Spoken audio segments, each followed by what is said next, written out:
વિદ્યાર્થી મિત્રો, રુથરફોર્ડનો આલ્ફા કણ પ્રકીર્ણન આધારિત પરમાણુ નમૂનો, જેમાં તમે પ્રયોગ પરથી મળેલા અવલોકન, એના પરથી તારણ અને ત્યાર પછી આપણે એની અભિધારણો આ જોઈ ગયા. હવે કેટલીક વ્યાખ્યાઓ આપેલી છે, તો આપણે વ્યાખ્યાઓને સમજીશું. જેમાં પહેલી વ્યાખ્યા છે પરમાણુ ક્રમાંક, જેને આપણે ઝેડ સંજ્ઞા વડે દર્શાવીએ છીએ. સ્મોલ ઝેડ છે પરમાણુ ક્રમાંક. 10મા ધોરણ સુધી તમે એવી રીતે શીખ્યા છો કે ભાઈ પરમાણુમાં રહેલા ઇલેક્ટ્રોનની સંખ્યાને પરમાણુનો પરમાણુ ક્રમાંક કહેવાય. પણ એ જ્યાં સુધી પરમાણુ તટસ્થ છે, વીજભાર રહિત છે, ત્યાં સુધી સાચું છે. પરંતુ જો વીજભારિત હોય, એના ઉપર ધન કે ઋણ વીજભાર હોય, તો તેમાં ઇલેક્ટ્રોનની સંખ્યા જે છે એ બદલાય, પરંતુ પરમાણુ ક્રમાંક છે એ બદલાતો નથી. તેથી હવે આપણે અહીંયા પરમાણુના કેન્દ્રમાં રહેલા પ્રોટોનની સંખ્યાને તે પરમાણુનો પરમાણુ ક્રમાંક કહેવાય. એટલે પ્રોટોનની સંખ્યા પરમાણુનો પરમાણુ ક્રમાંક દર્શાવે છે, એ આપણે અહીંયા હવે સમજવાનું છે. તો પહેલી વ્યાખ્યા તમારી પરમાણુ ક્રમાંકની થઈ. પરમાણુના કેન્દ્રમાં રહેલા પ્રોટોનની સંખ્યાને પરમાણુનો પરમાણુ ક્રમાંક કહે છે. બીજો શબ્દ છે ન્યુક્લિયોન્સ. તો પરમાણુના કેન્દ્રમાં પ્રોટોન ને ન્યુટ્રોન બંને આવેલા હોય, તો એ આધારે તમને અહીંયા પરમાણુના કેન્દ્રમાં રહેલા પ્રોટોન અને ન્યુટ્રોનને સંયુક્ત રીતે ન્યુક્લિયોન્સ તરીકે ઓળખવામાં આવે. પ્રોટોન અને ન્યુટ્રોન બંને છે, એ બંનેનો સંયુક્ત રીતે શબ્દ આપ્યો ન્યુક્લિયોન્સ. તો એના પરથી હવે પરમાણુ દળાંક કેપિટલ A.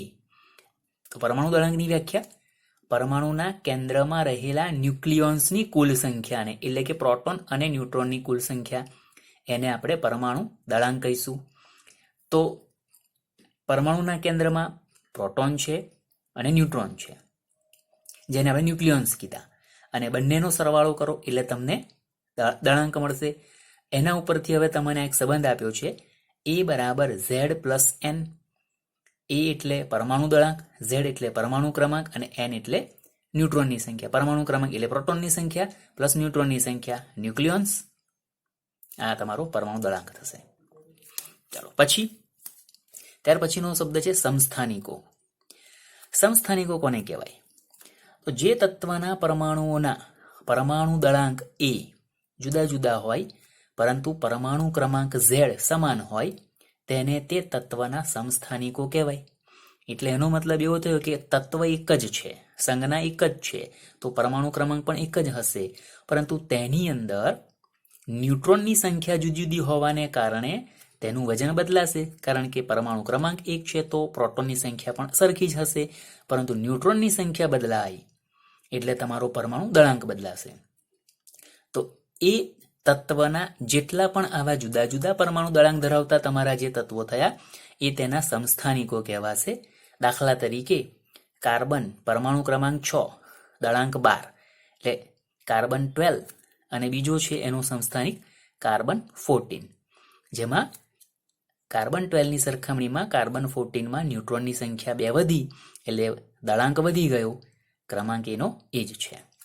બીજું છે હાઇડ્રોજનના 3 સમસ્થાનિકો. આ કાર્બનના સમસ્થાનિક થયા, એટલે હાઇડ્રોજનના સમસ્થાનિકો, તો એના 3 સમસ્થાનિક છે, H1, H2, H3. પરમાણુ ક્રમાંક ત્રણે ત્રણમાં સરખો, દળાંક 1, 2, 3. એટલે એનો મતલબ છે કે આની અંદર પ્રોટોન 1 છે, આની અંદર 1 પ્રોટોન અને 1 ન્યુટ્રોન છે, આમાં 1 પ્રોટોન અને 2 ન્યુટ્રોન થયા. જેમાં H1 ને પ્રોટિયમ, H2 આપણે ક્રમાંક 1 છે એટલે હું નથી બોલતો, આ ડ્યુટેરિયમ કેપિટલ D વડે, જ્યારે ટ્રિટિયમ કેપિટલ T વડે આપણે દર્શાવીશું. આ સમસ્થાનિકોની વાત થઈ. ચલો, એ જ પ્રમાણે આગળ બીજો શબ્દ છે સમભારિકો.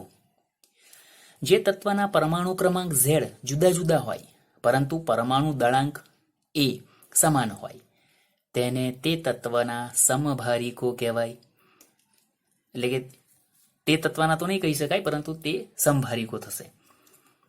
જે તત્વના પરમાણુ ક્રમાંક Z જુદા જુદા હોય, પરંતુ પરમાણુ દળાંક A સમાન હોય, તેને સમભારિકો કહેવાય. હવે સમભારિકો માટે અહીંયા લખી દીધું છે, પરમાણુ ક્રમાંક જુદા છે એટલે એનો મતલબ છે કે તત્વ જુદું છે, પરંતુ પરમાણુ દળાંક સમાન છે. એટલે વજન ખાલી સરખા છે, તત્વ જુદા જુદા છે, એટલે સમભારિકો વજનમાં સમાન હોય તેવા. દાખલા તરીકે કાર્બન 6, દળાંક 14, નાઇટ્રોજન 7 ક્રમાંક 7 છે, પરંતુ વજન એનું પણ 14 છે. તો કાર્બન અને નાઇટ્રોજન 2 તત્વો છે એટલે ક્રમાંક 6-7 થયા, પરંતુ એમાં દળાંક બંનેના 14-14 છે. એવી રીતે સોડિયમ ક્રમાંક 11 દળાંક 24, બીજું મેગ્નેશિયમ ક્રમાંક 12 દળાંક 24. આ બંને પણ એકબીજાના સમભારિકો કહેવાશે. તો આ પ્રમાણે અહીંયા સમસ્થાનિકો અને સમભારિકો આ બીજા બે નવા શબ્દો તમારી પાસે. સાથે સાથે કોઈ પણ તત્વ જે છે એ તત્વને સંજ્ઞા આપણે x તરીકે ગણીએ અને એમાં નીચે z પરમાણુ ક્રમાંક અને ઉપર a પરમાણુ દળાંકને આપણે આ રીતે દર્શાવતી જે સંજ્ઞા છે એને આપણે તેની સ્પીસીસ શબ્દથી પણ કહી શકાય અને તેને સંકેતમાં આ રીતે દર્શાવી શકાય એવું પણ સમજી શકાય. તો જ્યાં x એ કોઈ પણ તત્વની સંજ્ઞા થશે અને આ z એ તેનો પરમાણુ ક્રમાંક અને a એ તેનો પરમાણુ દળાંક કહેવાશે. તો આવી રીતે આપણે આ સંજ્ઞાઓ છે એ સંજ્ઞાઓનું જેને આપણે સ્પીસીસ શબ્દ વાપરીએ છીએ એ પણ તમારે શોધવાની આવી શકે છે. આપણું જે આ સૂત્ર છે a બરાબર z પ્લસ n એને આધારે જે આપણે આગળ આવશે. જે મેં તમને વાત કરી કે a બરાબર z પ્લસ n ને આધારે તમને દાખલા આવશે. તો એમાં આપણે પહેલો કોયડો 2.1 જોઈએ. બ્રોમિન પરમાણુ ક્રમાંક 35 છે, દળાંક 80 છે. એમાં પ્રોટોન, ન્યુટ્રોન અને ઇલેક્ટ્રોનની સંખ્યા શોધવાની છે. તો હવે સ્વાભાવિક છે કે આપણને ખબર છે કે અહીંયા જે સંજ્ઞા છે, અહીંયા જે પણ કંઈક લખવામાં આવે એને આપણે z પરમાણુ ક્રમાંક કહીએ અને ઉપર લખીશું એને કેપિટલ A એટલે કે દળાંક કહેવાશે. તો તમને આના પરથી z એ પ્રોટોનની સંખ્યા ગણાશે એટલે આની અંદર 35 એ પ્રોટોનની સંખ્યા થઈ ગઈ. ચાલો બીજું 80 તો એ તમારો દળાંક છે. હવે આપણને ખબર છે કે તટસ્થ બ્રોમિન તટસ્થ પરમાણુ છે, તટસ્થ પરમાણુ છે એટલે એમાં પ્રોટોન અને ઇલેક્ટ્રોન બંનેની સંખ્યા સરખી જ હોય. એટલે જો z એ પ્રોટોનની સંખ્યા દર્શાવે છે એટલે પ્રોટોન 35 થઈ ગયા. તટસ્થ પરમાણુ છે, તટસ્થ પરમાણુ માટે પ્રોટોનની સંખ્યા બરાબર જ ઇલેક્ટ્રોનની સંખ્યા, તેથી તેમાં ઇલેક્ટ્રોનની સંખ્યા પણ 35 થશે. હવે અમારે ન્યુટ્રોનની સંખ્યા શોધવાની રહી. તો ન્યુટ્રોન માટે આપણે a બરાબર z પ્લસ n આ આપણો સંબંધ છે. એમાં a નું મૂલ્ય તો કે 80 છે, z નું મૂલ્ય તો કે 35 છે. તો n શોધવું હોય તો a માઇનસ z કરીએ, તેથી 80 ઓછા 35 કરીએ એટલે ન્યુટ્રોનની સંખ્યા તમને 45 મળશે. તો આ પ્રમાણે તમને ન્યુટ્રોન, પ્રોટોન, ઇલેક્ટ્રોન આની સંખ્યાઓ શોધવાની એવો પ્રશ્ન પણ આવે. અને એને બદલે હવે આપણે બીજો પ્રશ્ન જોઈએ. કોયડા નંબર 2.2. એક સ્પીસીઝમાં ઇલેક્ટ્રોન, પ્રોટોન અને ન્યુટ્રોનની સંખ્યા અનુક્રમે 18, 16 અને 16 છે. તો તે સ્પીસીઝની સંજ્ઞા દર્શાવો. ચાલો અહીં તમને કીધું ઇલેક્ટ્રોન, પ્રોટોન અને ન્યુટ્રોન એટલે ઇલેક્ટ્રોન 18, પ્રોટોન 16 અને ન્યુટ્રોન પણ 16 છે. તો એની સ્પીસીઝ એટલે આપણે આ પાછળ જોઈએ પ્રમાણે x નીચે z ઉપર a દર્શાવવાના. ચાલો તો આપણું સંબંધ છે a બરાબર z પ્લસ n મુજબ. આની અંદર તમને ઇલેક્ટ્રોન, પ્રોટોન બંને 16 આપ્યા છે. ઇલેક્ટ્રોન 18 છે, પ્રોટોન 16 છે. તો પ્રોટોનની સંખ્યા એ તેનો પરમાણુ ક્રમાંક કહેવાય એટલે એનો મતલબ z બરાબર 16 થયા એટલે આપણને z નું મૂલ્ય મળી ગયું. પ્રોટોન અને ન્યુટ્રોનની સંખ્યાનો સરવાળો એટલે પરમાણુ દળાંક થયો. તો a બરાબર z પ્લસ n એટલે 16 વત્તા 16 32 આ એનું વજન દળાંક પણ થઈ ગયું. તો આપણી પાસે અત્યારે જોવા જઈએ તો z બરાબર 16 અને a બરાબર 32 પરથી તમને સ્પીસીઝ મળી, પરંતુ સાથે સાથે આપણે ઇલેક્ટ્રોનની સંખ્યા પર પણ ધ્યાન આપવાનું કે જો તટસ્થ પરમાણુ હોય તો પ્રોટોનની સંખ્યા અને ઇલેક્ટ્રોનની સંખ્યા સરખી થવી જોઈએ. અહીંયા પ્રોટોનની સંખ્યા કરતાં ઇલેક્ટ્રોનની સંખ્યા 2 વધારે છે.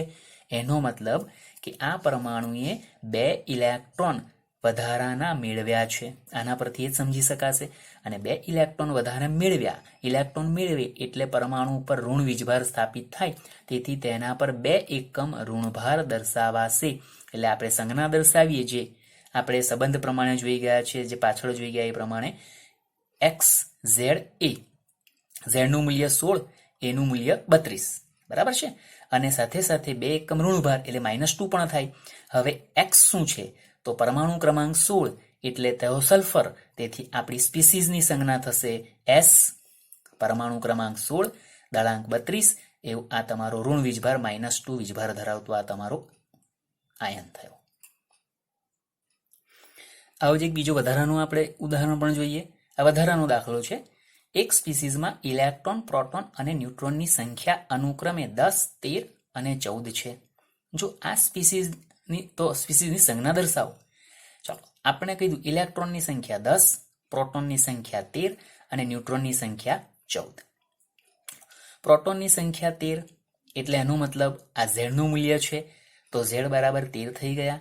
સાથે સાથે એ બરાબર ઝેડ પ્લસ એન પ્રમાણે ઝેડનું મૂલ્ય 13, એનનું મૂલ્ય 14, એટલે 13 વત્તા 14 બરાબર 27. આ દળાંક પણ થઈ ગયું. આ બે વસ્તુ તો આપણે સીધી લખીએ જ છીએ. હવે એ પણ જોવાનું ઇલેક્ટ્રોન પ્રોટોન સરખા છે તો નથી. પ્રોટોન 13 છે, ઇલેક્ટ્રોન 10 છે. પ્રોટોનની સરખામણીમાં 10 ઇલેક્ટ્રોન ઓછા છે, 3 ઇલેક્ટ્રોન ઓછા છે. 10 ઇલેક્ટ્રોન છે એટલે તો અહીં લખ્યું, અહીં પ્રોટોન 13 છે, ઇલેક્ટ્રોન 10 છે, એટલે કે પરમાણુએ 3 ઇલેક્ટ્રોન ગુમાવેલા છે. 3 ઓછા છે એનો મતલબ એને ગુમાવ્યા છે. તો ગુમાવે એટલે એના ઉપર ધન વીજભાર સ્થાપિત થાય. તેથી તેના પર 3 ઇલેક્ટ્રોન ગુમાવેલા હોવાથી 3 એકમ ધનભાર સ્થાપિત થાય. તો હવે એની સ્પીસીસ એક્સ ઝેડ એ, ઝેડનું મૂલ્ય 13, એનું મૂલ્ય 27, 3 ઇલેક્ટ્રોન ગુમાવ્યા એટલે ધન એકમ +3 અને 13 પરમાણુ ક્રમાંક એટલે એલ્યુમિનિયમ થયું. તો આપણી સ્પીસીસ થઈ Al 13, 27 અને વીજભાર થશે +3. આ એલ્યુમિનિયમ ધન આયન જે છે એની સ્પીસીસ તમારી ગણાશે. તો આપણે જે પરમાણુ ક્રમાંક, પરમાણુ દળાંક, ન્યુક્લિયોન્સ, આ તમારી એક માર્કની વ્યાખ્યા થઈ. અને એની સાથે સાથે આપણે સમસ્થાનિકો અને સંભારિકો એ બે જે શબ્દો જોયા એ પણ તમારી એક માર્કની વ્યાખ્યા અથવા 2 માર્કમાં ટૂંકણોન તરીકે પૂછાય કે ભાઈ સમસ્થાનિકો યોગ્ય ઉદાહરણ આપી સમજાવો અથવા સંભારિકો યોગ્ય ઉદાહરણ આપી સમજાવો, તો તમે એ સમજાવી શકો છો. અને કશું ના પૂછાય તો આપણે અત્યારે જે 3 દાખલા જોયા એ 3 દાખલામાંથી કોઈ પણ દાખલો તમને પૂછી શકાય, 2 માર્કની અંદર આવી શકે છે. તો તમારે એ આપણો જે સંબંધ છે એ બરાબર ઝેડ પ્લસ એન દ્વારા તૈયાર કરવાના રહેશે.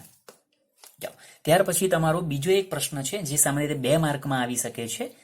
તો એ પ્રશ્ન છે તમારો રુથરફોર્ડ નમૂનાની ખામીઓ. અત્યારે અહીંયા આપણે સમજવાનું છે ખામીઓને, બાકી ખામીના મુદ્દા જે 2 છે એ 2ને જ આપણે લખવાના રહેશે જ્યારે ખામીઓ લખો કહેવામાં આવે ત્યારે. રુથરફોર્ડે દર્શાવ્યું કે ભાઈ પરમાણુના કેન્દ્રની આસપાસ ઇલેક્ટ્રોન છે વર્તુળાકાર માર્ગમાં પરિભ્રમણ કરે છે. અને રુથરફોર્ડનો આ જે નમૂનો છે કે જેમાં કેન્દ્ર જે છે એમાં પ્રોટોન છે ધન વીજભારિત અને તેની ફરતે ઋણ વીજભારિત ઇલેક્ટ્રોન વર્તુળાકાર માર્ગમાં પરિભ્રમણ કરે છે. તો આ રુથરફોર્ડનો નમૂનો સૂર્યમંડળ સાથે સરખાવ્યો, કેમ કે સૂર્યમંડળમાં પણ અંદરના ભાગમાં સૂર્ય અને તેની ફરતે આપણા જે ગ્રહો છે એ બધા પરિભ્રમણ કરે છે. તો જેમ સૂર્યમંડળની અંદર લાગતું ગુરુત્વાકર્ષણ બળ, આપણને ખબર છે કે એમાં ગુરુત્વાકર્ષણ બળ છે એ લાગતું હોય, તો ગુરુત્વાકર્ષણ બળ જે તમારું G × m1 × m2/r², જ્યાં m1 અને m2 આમાં એક સૂર્ય અને બીજું તમારો કોઈ પણ બીજો ગ્રહ એ બેના દળ છે. r એ બંને વચ્ચેનું તમારું અંતર છે, જ્યારે g એ તમારું ગુરુત્વાકર્ષણ અચળાંક છે.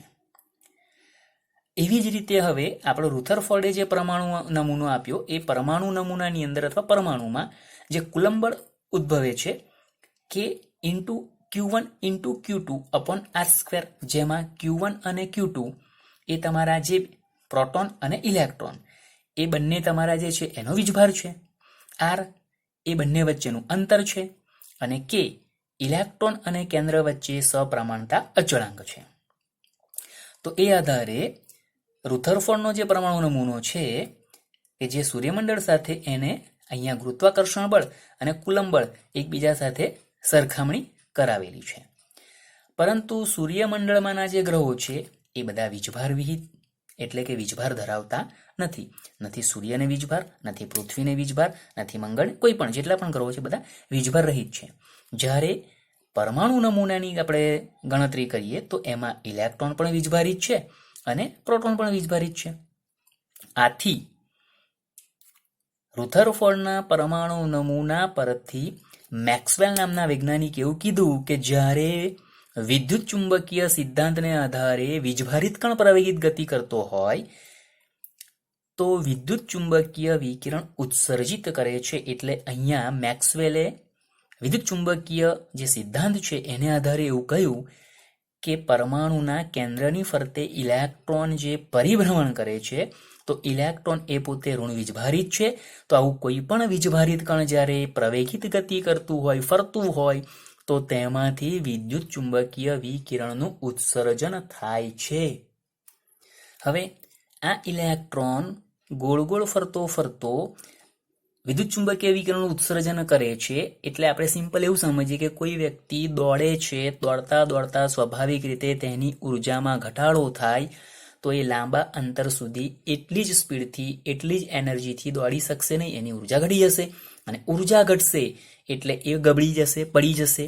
તો એવું અહીંયા ઇલેક્ટ્રોન છે એ પણ જ્યારે આ પ્રમાણે વર્તુળાકાર માર્ગમાં પરિભ્રમણ કરશે ત્યારે એ વિકિરણનું ઉત્સર્જન કરશે. વિકિરણનું ઉત્સર્જન થવાથી તેની પોતાની ઉર્જામાં ઘટાડો થતા તે ઇલેક્ટ્રોનનું કેન્દ્ર પ્રત્યેનું આકર્ષણ વધુ થશે. કેન્દ્ર પ્રત્યે વધુ આકર્ષિત થવાને કારણે કક્ષાઓનું સંકોચન પણ થશે. એટલે જેટલો પહેલા જે અંતરેથી એ ગોળ ગોળ ફરતો હતો એને બદલે આકર્ષણ થવાને કારણે એ નજીક આવ્યો. એટલે એ તમારો ઇલેક્ટ્રોન છે એ ગોળ ગોળ ફરતો ફરતો, ધારો કે પહેલા દૂર છે, નજીક આવતા આવતા શબ્દ વાપર્યો છે કે ઇલેક્ટ્રોનનું સંકોચન થતા, કક્ષાઓનું સંકોચન થતા 10⁻⁸ સેકન્ડની અંદર. એટલે આ જે સંકોચન છે એટલું બધું ઝડપી થશે, જે આપ્યું છે તમને 10⁻⁸ સેકન્ડમાં ઇલેક્ટ્રોન સર્પિલ થઈ કેન્દ્રમાં સમાઈ જશે. એટલે ફરતો ફરતો ઇલેક્ટ્રોન અંદર તરફ તમારો બિંદુવત બની જશે, કેન્દ્રની અંદર સમાઈ જશે. અહીંયા એવું કહેવા માંગે છે. આ મેક્સવેલે આ પ્રમાણે કહ્યું. આમ રુથરફોર્ડનો નમૂનો એટલે હવે આપણી જે મર્યાદાઓ છે, મર્યાદાઓની અંદર તમારે આ જે મર્યાદા 2 છે મર્યાદા એ જ લખવાની છે.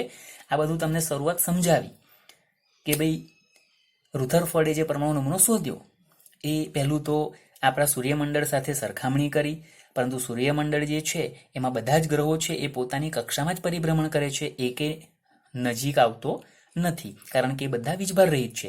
પરંતુ પરમાણુની અંદર ઇલેક્ટ્રોન અને પ્રોટોન બંને વીજભારિત છે, અને ઇલેક્ટ્રોન છે એ વીજભારિત છે એ કેન્દ્રની ફરતે જ્યારે પરિભ્રમણ કરે છે ત્યારે મેક્સવેલે જે સિદ્ધાંત આપ્યો છે એને આધારે એમાંથી વિદ્યુત ચુંબકીય વિકિરણનું ઉત્સર્જન થાય, તેથી તેની ઉર્જા ઘટે. ઉર્જા ઘટવાને કારણે કેન્દ્ર પ્રત્યે વધુ આકર્ષણ થાય.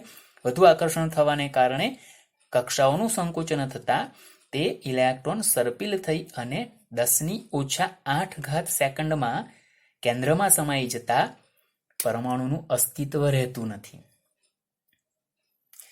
અને એટલા માટે હવે એની મર્યાદામાં લખીએ, રુથરફોર્ડનો પરમાણુ નમૂનો જે છે તે પરમાણુની સ્થાયીતા સમજાવી શકતો નથી. ઇલેક્ટ્રોન કેન્દ્રમાં સમાયો એટલે પરમાણુનું અસ્તિત્વ અહીં તમારું છે એ દૂર થઈ ગયું, અને પરમાણુનું અસ્તિત્વ નથી એટલે પરમાણુ સ્થિરતા ધરાવતો નથી એવું કહી શકાય. એટલે પરમાણુની સ્થાયીતા સમજાવી શકતો નથી. બીજું, તે ઇલેક્ટ્રોનીય રચના માટે કંઈ જ વિગત દર્શાવતો નથી. એટલે કે કેન્દ્રની ફરતે ઇલેક્ટ્રોન કેવી રીતે ગોઠવાયેલા છે અને તેની ઉર્જા કેવી રીતે ગણવાની, કેટલી ઉર્જા ધરાવે છે, એવું કશું નથી. એટલે અહીંયા એ પ્રમાણે આપ્યું કે તે ઇલેક્ટ્રોનીય રચના માટે કોઈ જ વિગત દર્શાવતો નથી. એટલે કે કેન્દ્રની આસપાસ ઇલેક્ટ્રોન કઈ રીતે વહેંચાયેલા છે તેમજ તેની ઉર્જા કેટલી છે તેની જાણકારી આપતો નથી. એટલે તમને 2 માર્કમાં ખાલી રુથરફોર્ડની મર્યાદાઓ પૂછાય તો પહેલો પરમાણુની સ્થાયીતા સમજાવી શકતો નથી આ લખવાનો, અને બીજો કે તે ઇલેક્ટ્રોનીય રચના માટેની વિગતો દર્શાવતો નથી. એટલે કે કેન્દ્રની આસપાસ ઇલેક્ટ્રોન કઈ રીતે અને કેટલી ઉર્જાથી ગોઠવાયેલા છે તેની જાણકારી આપતો નથી. આ તમારી રુથરફોર્ડની મર્યાદાઓ થઈ.